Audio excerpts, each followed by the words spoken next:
C'est avec un immense plaisir que je viens dans cette belle région naturelle de la Casamance, porteur d'espoir et de développement, procéder à l'inauguration du SMIR CRA de Ziguinchor, communément appelé SAMU de Ziguinchor, un des services les plus importants du dispositif sanitaire de notre pays. Je voudrais vous adresser à cette occasion les vives félicitations de Monsieur le Président de la République, Son Excellence Monsieur Bassirou Diomaye Diakhar Faye, et de Monsieur le Premier ministre Ousmane Sonko, qui sont réjouis de la concrétisation de ce projet majeur, jalon stratégique pour le renforcement du système de santé et d'action sociale. Ce centre de régulation et de réception des appels, avec son dispositif d'ambulance, de réanimation de dernière génération et la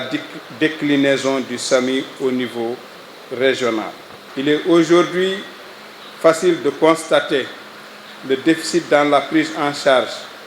préhospitalière des urgences au niveau de la région sud, qui reste confrontée à des difficultés liées à son enclavement et à son caractère frontalier, avec une forte mobilité des populations. À cela s'ajoute l'insuffisance du plateau technique médical au niveau des points de prestation de services de santé, le déficit en logistique roulante adaptée au transport des urgences, l'insuffisance en ressources humaines qualifiées dans la gestion des urgences et l'absence d'un dispositif approprié de gestion préhospitalière des urgences. La combinaison de tous ces facteurs établit le déséquilibre dans le système de soins régional, avec un impact négatif sur la qualité de la prise en charge des malades en situation de détresse vitale, avec comme effet immédiat l'augmentation du nombre de décès évitables et surtout des références ou évacuations vers Dakar,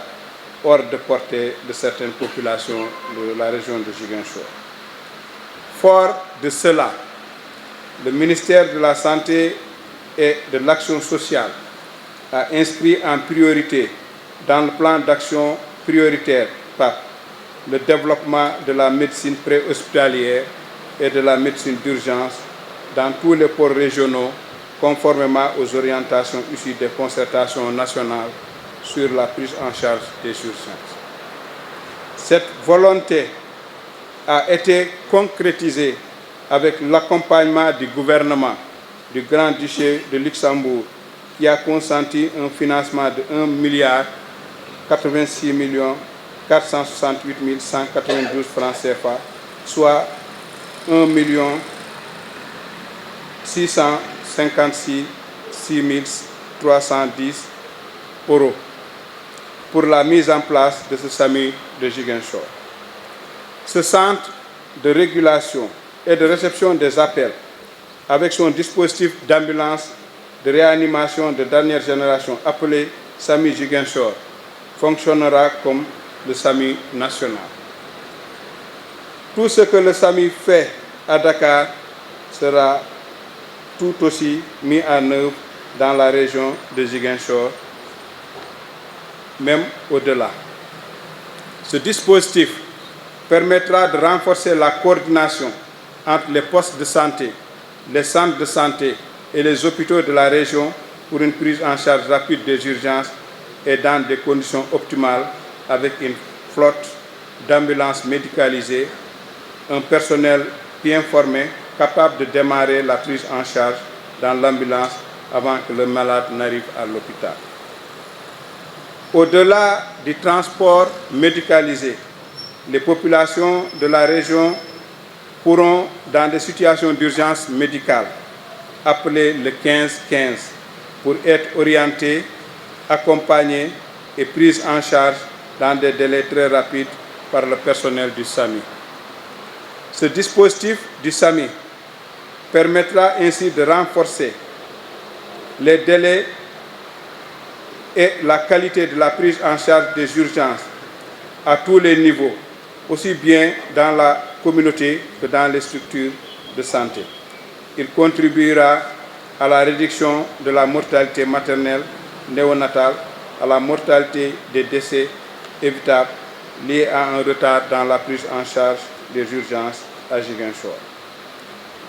Je voudrais aussi rappeler que dans le cadre de la coopération luxembourgeoise, le Sénégal a pu non seulement enclencher le maillage du territoire national en antenne SAMI, actuellement disponible